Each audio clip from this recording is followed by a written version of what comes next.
Hola amigos, bienvenidos. Mi nombre es Ismael Soto. Esto es JN Noticias. Bienvenidos a esta edición de hoy jueves 26 de abril del año 2018.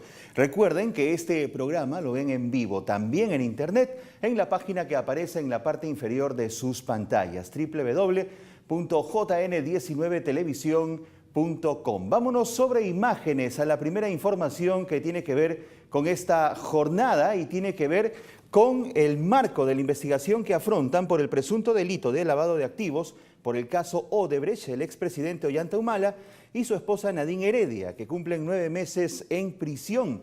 Afrontarán en libertad el proceso que se les sigue tras el fallo de hoy del Tribunal Constitucional que ha ordenado revocar la prisión preventiva. La votación fue 4 contra 3, mayoría que terminó por aceptar el recurso de habeas corpus presentado por la defensa del exmandatario y su esposa. En conferencia de prensa, el presidente del Tribunal Constitucional, Ernesto Blume, defendió el fallo que dio su institución y agregó que la decisión no se ha subordinado a ningún poder político. De otro lado, el magistrado Blume precisó que los derechos fundamentales o derechos humanos no tienen rostro, al sostener que su colegiado no evalúa los casos teniendo en cuenta al demandante. Ollanta Humala y Nadine Heredia continuarán siendo investigados por el presunto delito de lavado de activos. Según la Fiscalía, el presidente Humala y su esposa habrían recibido $3 millones de parte de la empresa brasileña Odebrecht para financiar parte de la campaña del Partido Nacionalista en las elecciones del año 2011.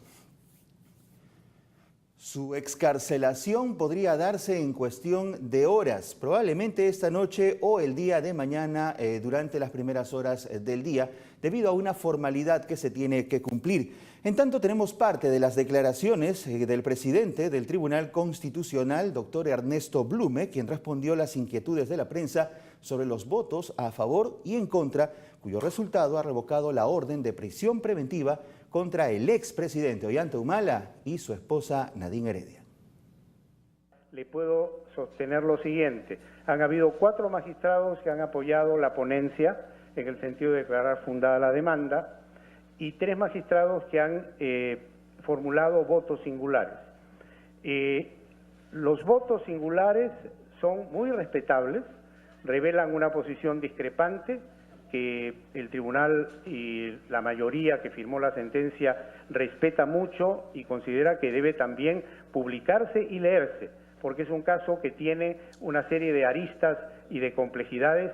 Es una sentencia sumamente larga, debe leerse con minuciosidad y debatirse en su oportunidad como corresponde. Doctor Blume, Jesús Guerra de Willax Televisión. Si podría usted precisarnos, ¿cuál fue la idea fundamental de los magistrados que votaron en contra? Y segundo, ¿cuáles son las reglas de comportamiento que tienen que cumplir Ollanta Humala y Nadine Heredia fuera de la cárcel? Mire, con todo gusto le contesto, pero el punto de vista de los magistrados discrepantes, yo quisiera dejarlo para que ustedes lean sus votos. Son 3 votos singulares.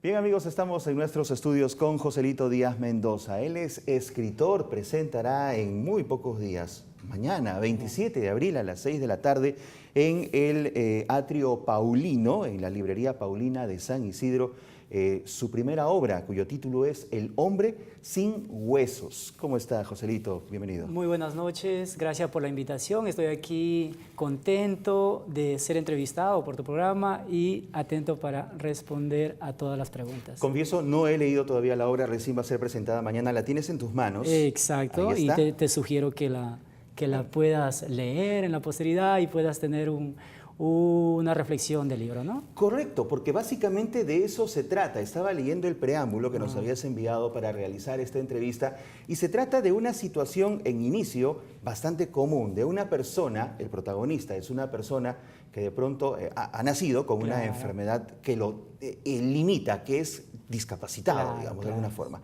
Cuéntanos, ¿cómo va la trama de esta obra sin que nos reveles obviamente lo esencial? Claro, en sí pues es una historia que se centra en un personaje muy importante que lleva por nombre Nahum.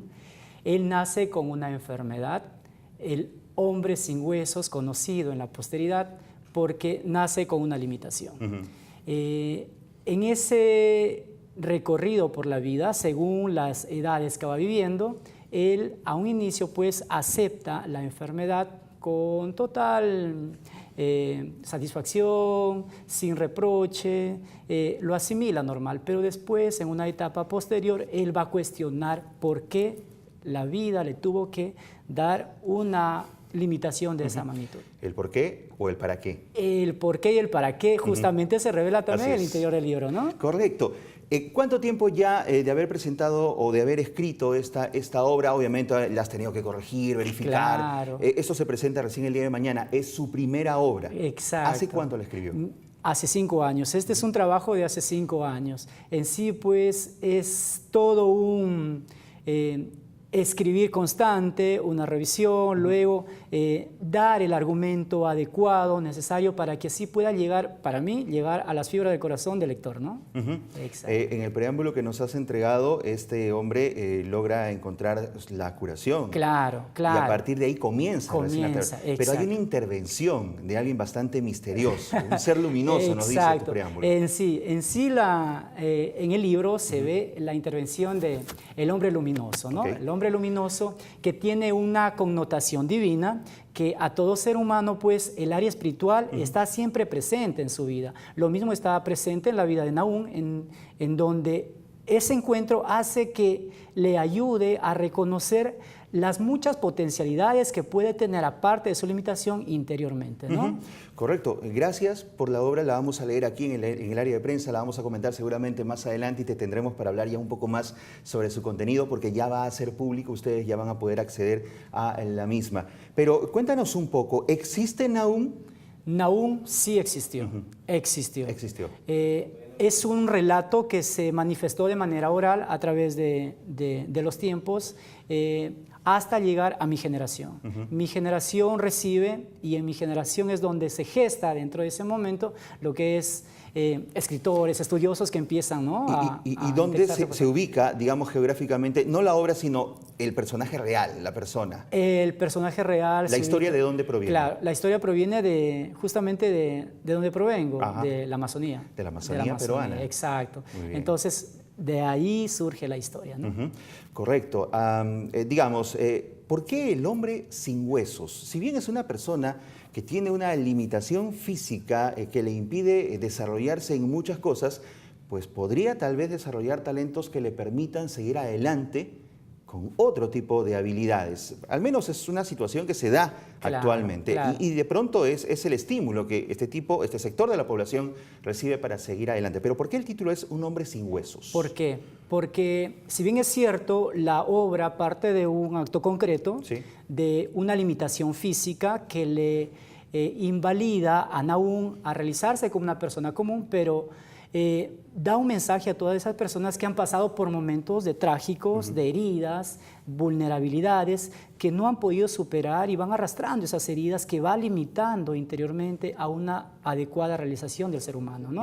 Entonces, más que todo, el hombre sin huesos, yo en esta obra lo trato como algo simbólico. Tal vez muchas personas no sean limitados físicamente, pero sí están limitados en lo emocional, en lo intelectual, en lo espiritual. Que le impide escalar en la vida. Exacto. Claro. Y que muchas veces le va a limitar para realizarse plenamente y sobre todo disfrutar de la vida porque hemos sido creados para la felicidad, ¿no? Alguien que tiene todas sus capacidades físicas pero que moralmente está frenado o impedido por alguna situación de problema cotidiano o grave en la vida. Claro, exacto. Es un hombre sin huesos. Es un hombre o mujer sin huesos. Exacto. En sí, pues, hombre sin huesos refiere a la humanidad entera, ¿no? Exacto. Entonces, en ese sentido, pues, pueda la persona que sufre esa limitación en cualquier área de su persona pueda llamar a una reflexión, ¿no? Y decir, alto, ya hasta aquí sufrí, hoy debo ser protagonista de mi historia. Yo tengo muchos dones y talentos muy imprimidos en mi vida que debo poner al servicio de los demás, ¿no? Que no debo limitarme. En el relato histórico y tradicional de la Biblia y de la Iglesia en general, a lo largo de pronto del repositorio de la fe,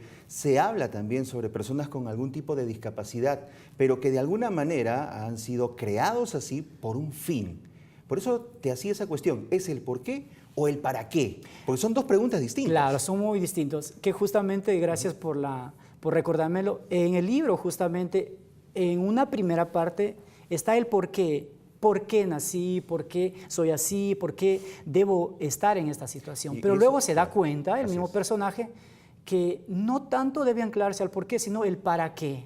Para que ahí al final logra entender que justamente ha sido creado para manifestar la gloria de quien lo creó, la gloria de Dios, ¿no? Correcto. ¿Por qué demoraste 5 años en publicarlo? ¿Por qué? Porque para mí es algo muy vital. Para mí es algo muy vital. Porque primero cuando uno escribe un libro, está tanto su interés del escritor involucrarse en el personaje, vivir episodios que te hayan chocado en la vida y luego decir, pero sin aún se puede levantar, ¿por qué yo no? Yo lo he vivido en carne propia, entonces ahora quiero transmitir a los demás que hay una oportunidad de vida. La ventaja que tenemos como seres humanos es que tenemos el don de la vida a nuestra disposición y mientras haya vida, hay esperanza y donde hay vida está Dios, ¿no? Correcto, Joselito Díaz Mendoza. Éxitos, felicitaciones. Esta es la obra, la vamos a presentar aquí en cámara, pero la presentación oficial será el día de mañana, viernes 27 de abril a las 6 de la tarde en este evento denominado Atrio Paulino. Exacto. Ahí es donde se va a presentar en Librerías Paulinas en el distrito de San Isidro. Para informes hay un teléfono que va a aparecer en sus pantallas. Ahí está, sí, ahí es el teléfono donde pueden encontrar este libro. ¿Lo encuentran en Paulinas? Librería Las Paulinas, en todas las sedes en Lima y también ahora ya en provincias, ¿no? Ya está distribuido ya por está provincias. distribuido en provincias. Perfecto. Muy bien, Joselito. Okay. Te invitamos para otra oportunidad. Muy amable, muchísimas Seguramente gracias. habrá una segunda edición, tercera. Claro, porque el libro queda abierto para una segunda trama, El hombre sin huesos, parte número 2. Genial. Así. Joselito Díaz Mendoza, muchísimas gracias gracias por el presente para el área de prensa. Bien, Hasta otro momento. Hacemos una pausa, retornamos con más información. Esto es JN Noticias.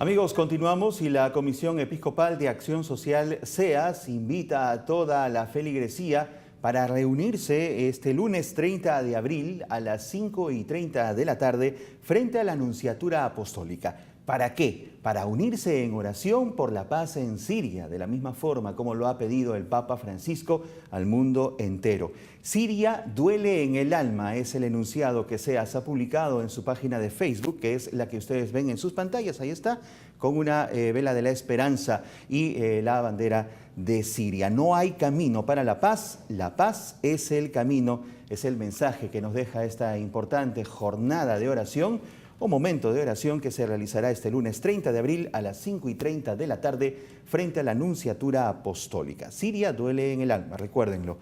Y en otras informaciones, el Observatorio Socioeclesial Signo de los Tiempos nos cuenta que como preparación para el Sínodo Panamazónico, la Conferencia Caribeña y Latinoamericana de Religiosas y Religiosos y la Red Eclesial Panamazónica han organizado el encuentro de congregaciones religiosas con proyectos en perspectiva amazónica para colaborar con que la Iglesia adquiera un rostro amazónico e indígena, como lo ha pedido el Papa Francisco durante su visita a nuestro país. La página está en sus pantallas, su lectura es sumamente recomendada. Vámonos a la información internacional.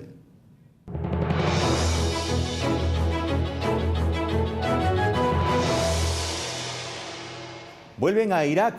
Luego de mejoradas algunas de sus condiciones, los cristianos que eran perseguidos en este país han vuelto a sus hogares, que tuvieron que dejar ante la amenaza de grupos radicales. Sin embargo, hoy enfrentan nuevos desafíos.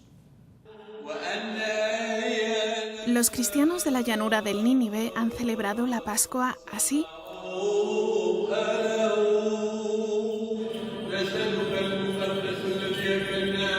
En iglesias todavía quemadas por el Estado Islámico, como esta de Caracas.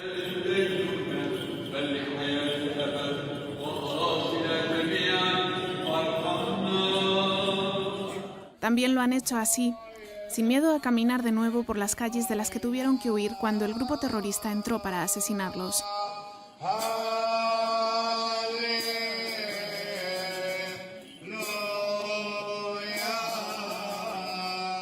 Poco a poco están regresando a sus hogares desde el exilio forzoso al que se vieron sometidos, aunque no todos están dispuestos a correr el riesgo de que otro Daesh vuelva a amenazarlos. El problema es que faltan todavía muchos que regresen, ¿no? Por ejemplo, en Caramblés, por poner un ejemplo nada más, es un pueblo cristiano. Había unas 800 familias cristianas y han podido volver, más o menos, un poco menos de 300 familias. Es decir, que todavía falta mucho, pero hay un dato que lo hace peor el tema, y es que se calcula que unas 200 más volverán. Es decir, que un pueblo de 800 familias, en total, va a ser repoblado por 500 solamente. El padre Luis Montes, sacerdote del Instituto del Verbo Encarnado, recogió estas imágenes que muestran los restos del desastre tras la huida de los terroristas. Destrozaron todo a su paso. En primer lugar, aquello relacionado con el cristianismo. Pese a tener poco por lo que volver, porque hay pueblos enteros reducidos a escombros, los cristianos están regresando. Aunque la herida infringida ha sido profunda, han sido demasiados años de sufrimiento. El padre Montes desde Irak se mantiene muy activo en redes sociales, en grupos como Amigos de Irak, SOS Cristianos en Siria o Nazarenos Perseguidos. Gracias a las personas de todo el mundo que contactan con él, sabe que el sufrimiento de estos cristianos está siendo todo un ejemplo para muchos. En la llanura del Nínive la situación se normaliza con más agilidad, pero en ciudades tan heridas como Mosul, con cadáveres aún en sus calles, tardará mucho más tiempo. Solo han regresado 20 familias cristianas al lugar donde hace 4 años había miles. Los cristianos piden protección al gobierno para así poder vivir en paz en la tierra que les pertenece desde el siglo I. La siguiente información llega gracias a la página web Zenit, el mundo visto desde Roma, y miren ustedes esa imagen, qué fuerte en realidad. Para muchos quizás sea una imagen común, una madre abrazando a su hijo dormido, pero en el caso de Alfie Evans cobra un sentimiento muy especial. A este niño se le ha negado el derecho de recibir una atención adecuada para no solo prolongar su vida, sino tener de pronto mejoras en sus condiciones de tratamiento en otro país, pero el país en donde él vive le ha negado esa posibilidad y probablemente sea desconectado de los equipos que lo mantienen aún entre nosotros. Estados Unidos, los obispos apoyan a Alfie Evans en Twitter. Instamos, han dicho, a todos los católicos a unirse al Santo Padre para orar por Alfie Evans y también por su familia. Pongan esa imagen, qué hermosa imagen en realidad, qué fuerte y qué sensible es todo esto. Así que a unirnos todos en oración. Miembros de la institución Voces Católicas se han reunido en Roma para abordar los principales asuntos de la comunicación de la Iglesia en nuestros tiempos. Los coordinadores de Voces Católicas se reunieron en Roma para su encuentro bianual. Llegaron representantes de 15 países y durante 3 días estuvieron estudiando los asuntos principales de la comunicación de la Iglesia en la actualidad. Esta institución fue fundada en el Reino Unido en el año 2010 y su objetivo es mejorar la comunicación de la Iglesia a través no de la confrontación, sino del diálogo. Lo importante no es te voy a explicar cómo deberías vivir, sino cómo podemos hacer una sociedad mejor juntos. Creo que te miran de modo diferente cuando vas con esta actitud. Creo que así es como el Papa está hablando al mundo hoy en día y creo que deberíamos imitarlo. Hay muchos prejuicios que presentan la Iglesia como una institución tradicionalista, incapaz de mirar al futuro. Durante el Congreso se afrontaron diferentes temas: la visión evangelizadora del Papa, el uso de las redes sociales. El objetivo es preparar a los colaboradores de Voces Católicas a afrontar estos temas en el debate público. Es un servicio a la Iglesia y cuando entiendes la Iglesia desde dentro te sientes más preparada para comunicarla al resto del mundo. Entonces lo que nosotros tratamos de enfatizar es, tú buscas coherencia, nosotros también. Y a partir de este valor que tenemos en común, entrar en un diálogo. No ponernos a defender a la Iglesia, porque ellos no nos están atacando, ellos están pidiendo algo. Entonces, esa es la metodología de Voces y lo que tratamos de reforzar en el entrenamiento de este encuentro. El proyecto de esta institución ha sido lanzado en 20 países, también en Estados Unidos. Además de ofrecer a sus colaboradores formación para hablar en los medios de comunicación, ha promovido campañas para ayudar a entender por qué la Iglesia dice lo que dice en todo el mundo. Nos vamos a la web. AICA, la agencia informativa católica argentina, publica la siguiente noticia. Francia necesita de la Iglesia Católica. ¿Quién lo ha dicho? El presidente francés Emmanuel Macron. El presidente de Francia ha afirmado que este país necesita el valioso aporte de la Iglesia Católica en la sociedad y ha señalado la necesidad de reparar el vínculo entre esta institución y el Estado. El mandatario se encontró con la Conferencia Episcopal Francesa, donde dijo que con su presencia desafiamos, así lo dijo, a los escépticos de ambos lados, y si estamos aquí, continuó, es sin duda porque compartimos un sentimiento confuso de que el vínculo entre la Iglesia y el Estado se ha deteriorado y que es importante repararlo. El artículo es bastante amplio, léanlo de principio a fin y fórmense ustedes su propia opinión. Esto ha sido publicado por la Agencia Informativa Católica Argentina y para nosotros, por cierto, es una muy buena noticia.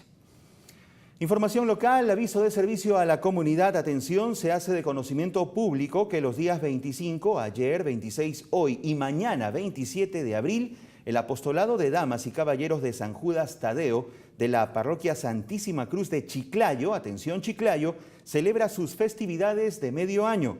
Por tal motivo, todas las instituciones, hermandades y la feligresía en general están invitadas a la Santa Eucaristía durante estos días a partir de las 7 de la noche, es decir, mañana 27 de abril a las 7 de la noche en la ciudad de Chiclayo. Vámonos ahora al mensaje que el Papa Francisco ha dejado a todos en su cuenta en Twitter y es el siguiente. Solamente Dios nos puede donar la verdadera felicidad. Es inútil que perdamos tiempo buscándola en otro lugar, en las riquezas, en los placeres, en el poder. Sigan al Papa Francisco en @pontifex_es y sigan también a nuestro canal en su página de Facebook JN19TV. Es todo por hoy, amigos. Gracias por su preferencia. Nos reencontramos Dios mediante mañana con más información, pero sigan en JN19.